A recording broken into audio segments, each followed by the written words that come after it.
हे ईश्वर,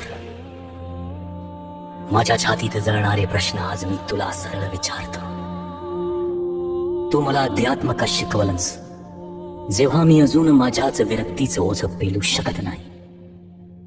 तू माझ्या हातात नावनाथ भक्तिसार दिलास, परंतु माझ्या तलंचा अहंकार मला काही सोडू देत नाही. हे कसं न्याय आहे? कसा हा तुझा खेळ? आणि मग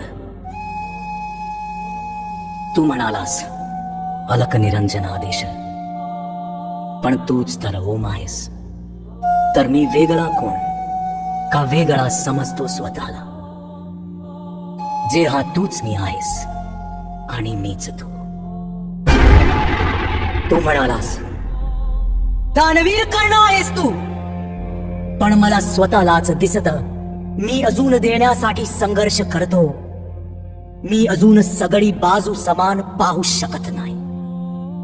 मी अजून तितका मोठा झालोच नाही. वागतो असं का म्हणालास? प्रशंसेचा भार का दिलास?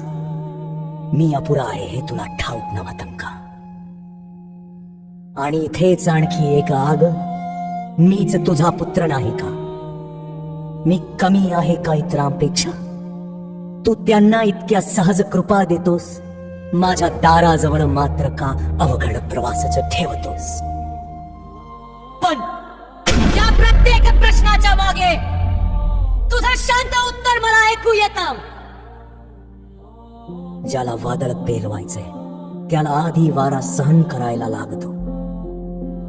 ज्याला प्रकाश बनायचे त्याला आधी अंधार समजायला लागतो.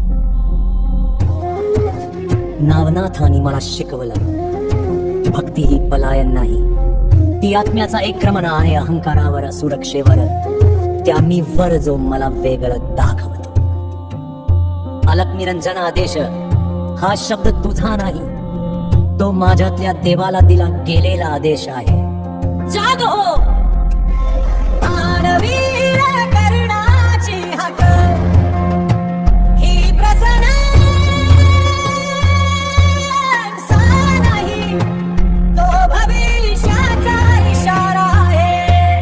तू अजून सगळं दिलेलं नाहीस, पण एक दिवस देणार आहेस. आणि पुत्रत्वाचा प्रश्न, तोही तुझं उत्तर सांगतो.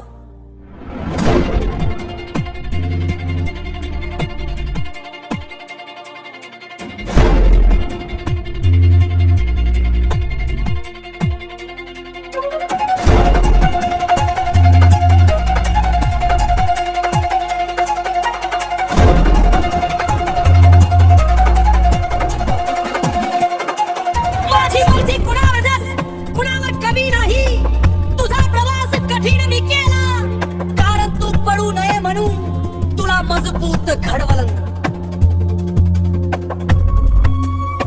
आजही उमगल. देव परीक्षा नाही घेत, घडभर आणि कधी कधी तुटवतोही मोठं करण्यासाठी. माझी साधना ही माझ्या विरक्तीची चाचणी नाही, ती माझ्या उठण्याच्या सामर्थ्याची कहाणी आहे. आणि म्हणूनच मी अजून प्रश्न विचारतो, जोपर्यंत उत्तर माझ्यातूनच खनित होऊ लागतील.